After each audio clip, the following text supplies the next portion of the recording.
are you recording? Oh, it is. Okay. Hi guys, welcome back to another video. As you can see from the title, today we're going to be talking about some mistakes that I've made as a small business. I know I do have videos where I've talked about like a 3-month update, 6-month update, 9-month update. I think I've put that one out. It's a little bit early for a 12-month update or 1-year update, but there are some things that, as things are changing pretty quickly right now, and I'm kind of redoing a couple business thingies or whatever, I wanted to talk a little bit about some of the mistakes that I've noticed that I am now dealing with months later. But I'm gonna cover things like, I have my notes up here, so if I'm looking, that's what I'm looking at.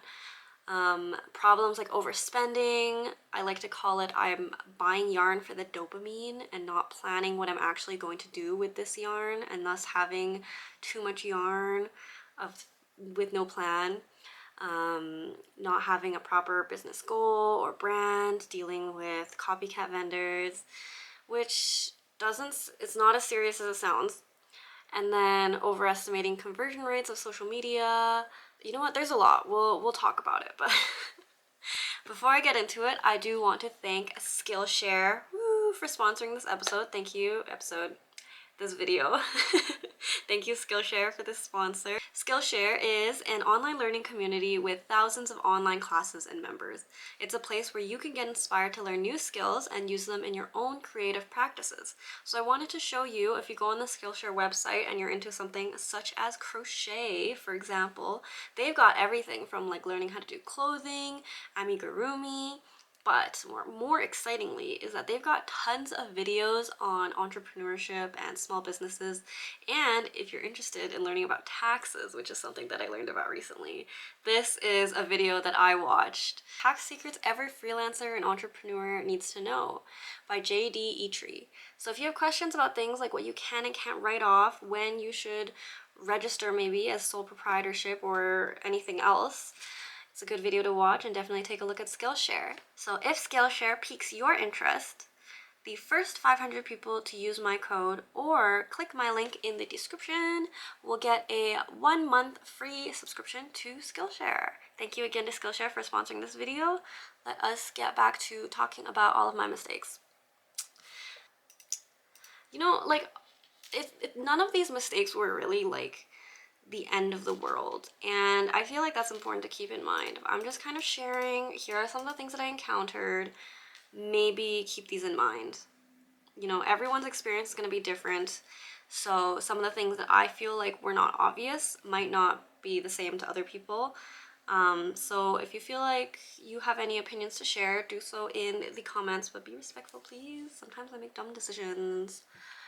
The first thing I have was I did not do any bookkeeping. I had like a Excel sheet where I kind of jotted some things down, and at first I was like, oh, I'll just jot down when I make like big purchases or make big sales, and I don't know where the logic came from doing that, but I started this in January-ish. Kind of the end of January, I started selling just on Facebook Marketplace, and then I did my first market in February and then another one in March. And I thought that by March I was killing it. I was like, I'm doing so well, I'm making so much money. Not really, but as a side thing, because now I'm doing it full-time. Then I was doing it as a side thing to my regular hospital job. I thought I was killing it, and then when I went back and did all the bookkeeping like last week, I was actually down 500 bucks by March. And while February was very busy for me, because again, I sell flowers. February is Valentine's Day, which is very popular. I had spent a lot on preparing for markets. And at that point, I'd only done 2 markets. I did one in February, which is my first one, and then one in March. But I spent way too much on my display, changing up my display every time. I kept trying to add things to my display instead of kind of planning it out and optimizing what I wanted it to look like. I just kept buying new things and like trying to add it all together. And if you look at my previous videos for like March and April, my display was pretty messy. Like everything was kind of everywhere. there were some things that weren't eye level, like you wouldn't have even seen it. I did the thing at the beginning where I only had a 4-foot table, so I tried to do a tier stand next to it without kind of considering, oh, in the long term, maybe realize that the standard size for vendor booths is a 6-foot table. Even like Cons, Artist Alley things, most of them have a 6-foot table, if not an 8-foot table. So planning and buying all this stuff to optimize a 4-foot table space was not smart. And I spent a lot of money on that. And obviously I can sell it on Facebook Marketplace, and I have sold a lot of that stuff on Facebook Marketplace now. It's still some loss of money, and it was just too much to be spending at the beginning. I also spent a lot on like packaging, things like just craft paper bags and shipping boxes when I launched my online site. And I bought so much because I was like, oh, it's cheaper in bulk, so I should buy these things in bulk and I'll save money in the long run, only to change how I pack things like not very long after that, maybe like a month or two after that. I bought a bunch of big craft paper bags, like this big, because I would wrap the flowers and I'd put them in a brown bag. But after a while, I realized that nobody uses bags anymore. And also, most people just want to carry the bouquets around in their hand anyway after a market or something. So right now, I only really use them for pickup orders, which is very, very few.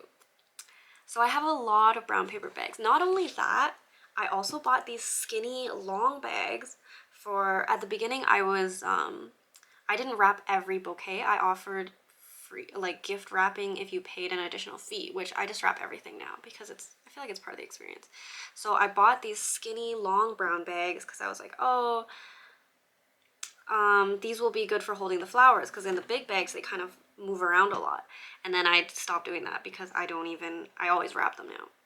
So I made a lot of decisions to buy things in bulk that at the very beginning, not really considering if I was actually going to keep doing things that way.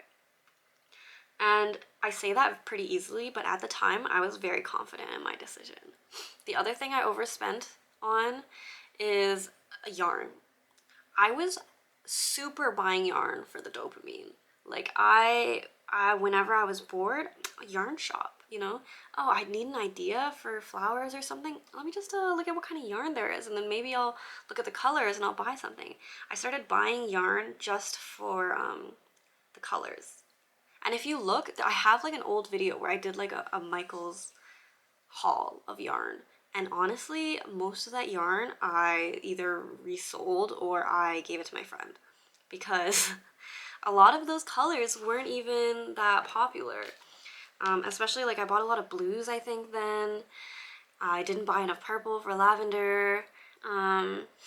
Instead, now what I do is I plan out, and I have kind of a chart somewhere of like, this is how much yarn that I need to make, like this is how much yellow yarn, brown yarn, and green yarn that I need to make X number of sunflowers. Okay, so if I order this much yarn, I can kind of math it out that I will have this much inventory once I finish this yarn.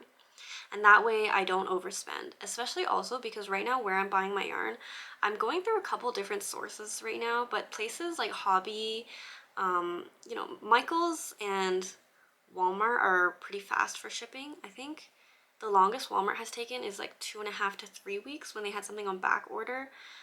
I try not to rely on going to the store. I rarely go to the store now for yarn. One, because I buy it for dopamine when I see something.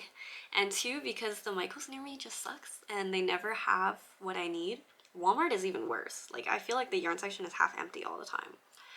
So mostly I go online. I love Hobby because they have a milk cotton yarn and it's beautiful, and I think it's called Friends yarn, Friends cotton yarn. Let me actually, I have it, hold on.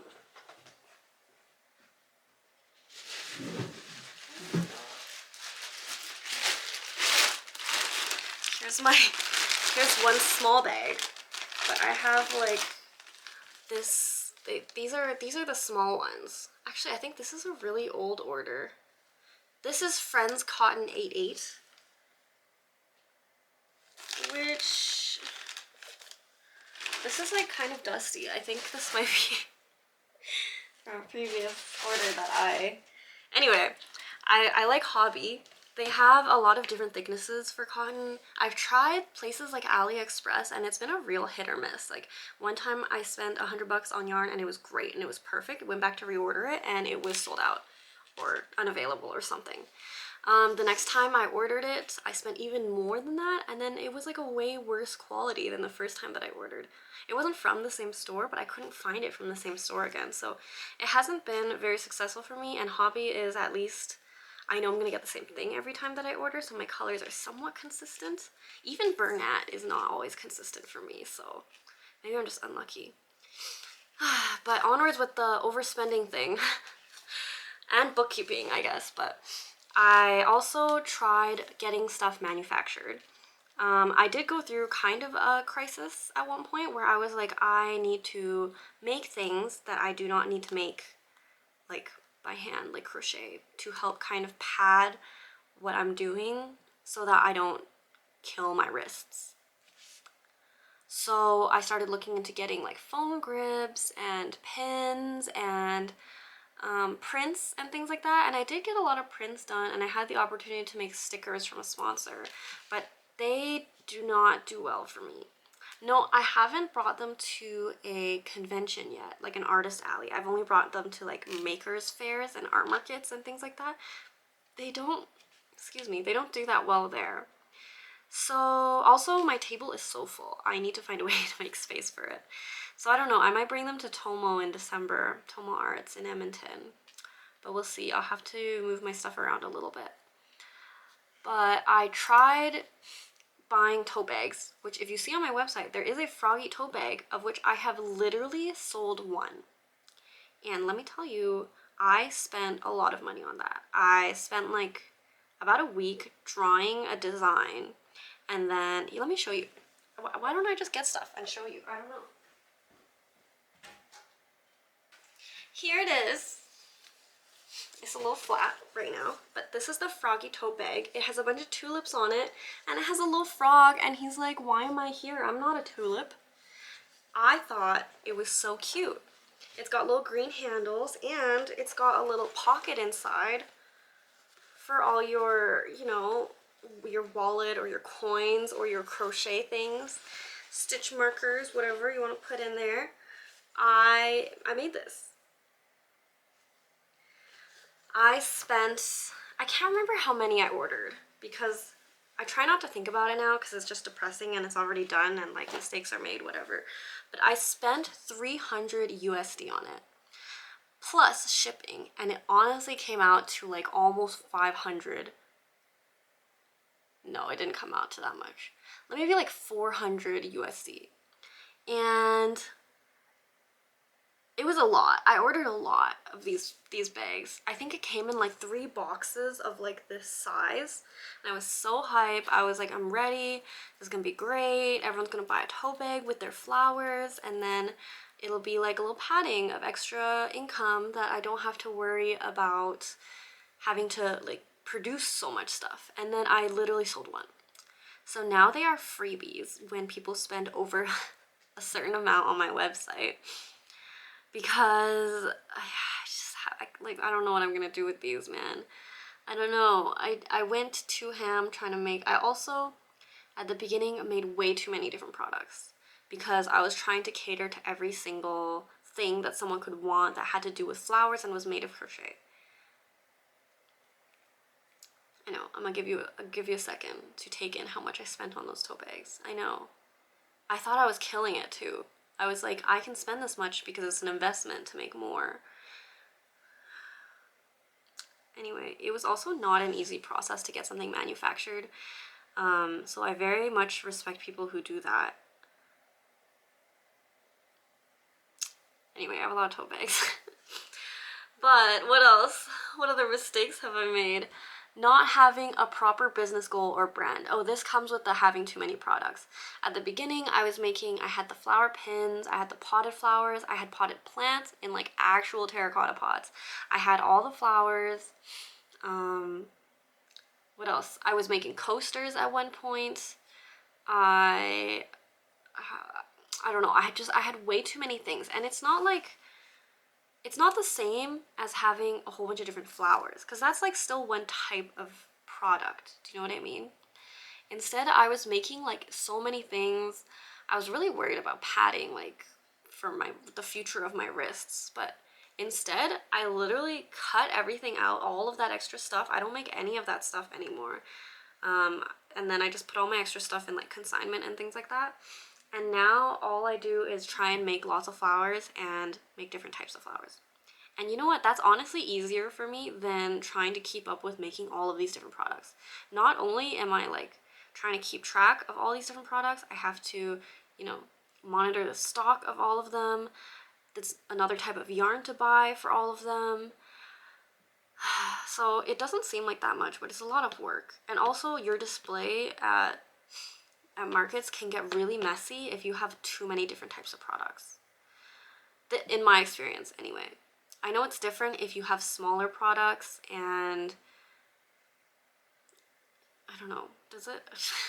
I don't know what I'm talking about all the time, okay? But I lost track of like my business, my brand a little bit, because I realized I should stay true to the flowers, just do the flowers, do a good job with that, and that was good.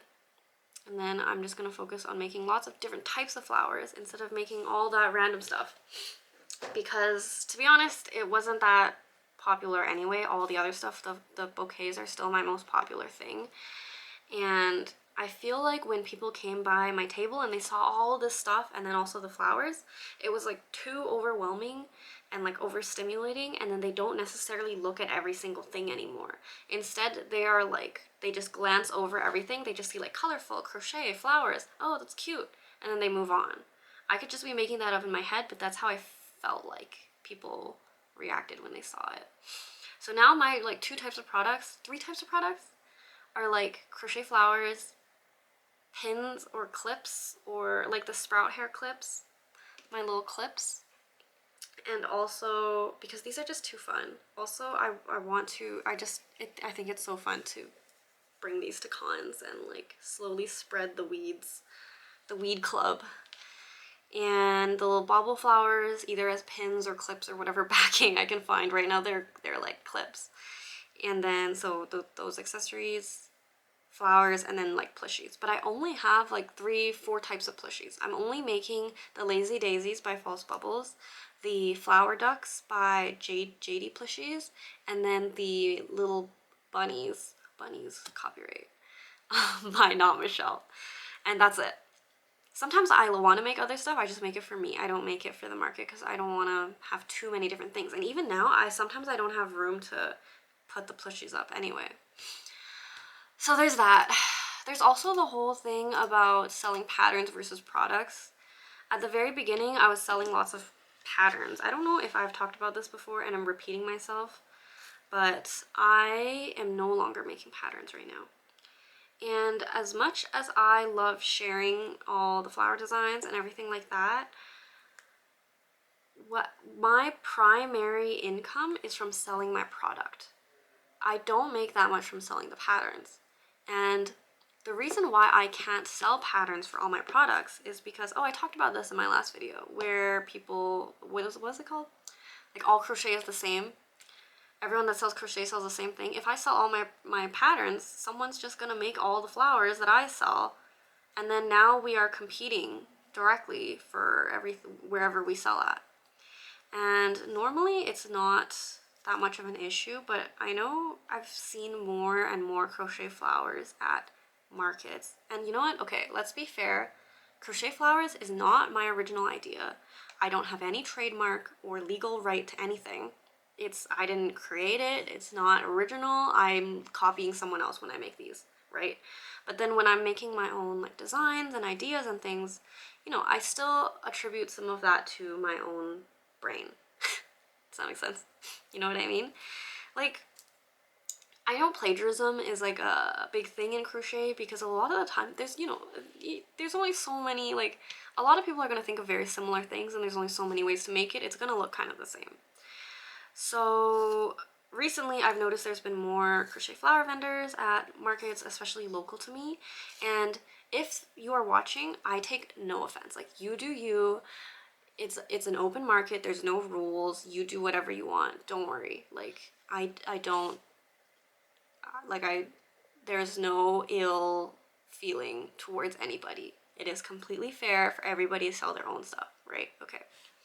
But but it's just that there was someone at a market recently that was selling flowers very similar to me, and they did state to me that they watch my content. Their wrapping was the same as mine, and their flowers were the same as mine. Although, like, you can see that they're different. Everything's handmade. It's obviously not going to be exactly the same. But they had some patterns that were patterns that I was selling. Not patterns, like designs. And even ones that I hadn't released the patterns for. And I've literally never seen them by somebody else. And they had a very similar design, which is fine. You take inspiration from wherever, and if you take inspiration from me, I appreciate that. That's an honor, you know? But in addition to that, they also had a market display that was very similar to how I used to do my market display before I revamped it, including the exact same, like, you know, those harvest baskets that I had. But then they also had, like, some other stuff. But it was just a little bit too similar for me. And I felt a little bit like, oh, I feel the need to be more unique. Do you know what I mean? It's nothing bad. Like, the whole reason that I share what I do is to be able to show people, here's what I'm doing, you can do this too, you know? It's, otherwise I wouldn't make YouTube videos and talk about how I do things and where I get things and whatever. But you can also see how that's now a direct competition at a market to what I'm selling. Not to mention, their prices were also all cheaper than the prices that I was selling things at. So I didn't do that well at that market, but that's not to say that's because of the other person or in any way. Honestly, it was a pretty slow market. But yeah, that is why I no longer make patterns for my products. It's a choice that I am making because I am not a pattern primary seller anyway. Like, my Etsy has some patterns, but like I've said before, I can't justify telling people to go buy those because I feel like nowadays there's so many free patterns on YouTube and TikTok and Instagram or whatever. So I honestly never really advertise it other than having it in my link tree and maybe in the description, I think. I don't know what's in my description. But yeah, that was also, at the beginning I made a lot of patterns, but I've kind of redirected my business, my brand, to just products and making new products and new designs and stuff like that. Another mistake I made, sorry, this video is already 20 minutes. Let's do one more. Okay, relying too much on social media. Now, nowadays, people always say if you're gonna be a small business owner, you also have to have a social media and be a content creator. Have a social media? You have to have social media and be a content creator. Whether that's like Instagram, TikTok, YouTube. Okay, it's true to an extent because if you don't post, nobody's gonna know you exist, and then nobody's gonna be able to buy your stuff because they don't know you exist. I think I need a drink. That all slurred together. You know what I mean? So there is a certain amount of hype, clout, that goes towards creators that have a high social media following. And I grew my social media following pretty quickly. I do attribute it partially to putting in a lot of effort and posting every day, whether that's images, reels, TikToks, whatever. But also, I'm lucky to have a product that photographs very easily and very well. It's not something like, something you can compare it to is that I can crochet some sunflowers and I can make a bouquet with them. I can put them in a vase. I can take a bunch of pictures of them and they come out pretty different even though it's the same product. Whereas if I sold prints, for example, of something that I drew, I'm not good at drawing, but I can spend like 10 hours drawing this one thing. There's only so many things, like ways I can post that. I can post it directly. I can maybe post a printed copy on a paper, and then what else am I gonna do, you know? So it's I feel like it's easier for me to grow on social media versus like an artist, like a drawing artist. Someone corrected me once and told me that you shouldn't say that because you are also an artist, as in me, I'm also an artist. But it feels weird saying that. I don't feel like an artist. I feel like that weird science kid from school. But you know what I mean. I say that a lot too. Do you know what I mean? I hope so. When I launched my online store, I had around 10K followers, and I literally, guess how many orders I got that week? Guess. Did you guess? I had 10,000 followers.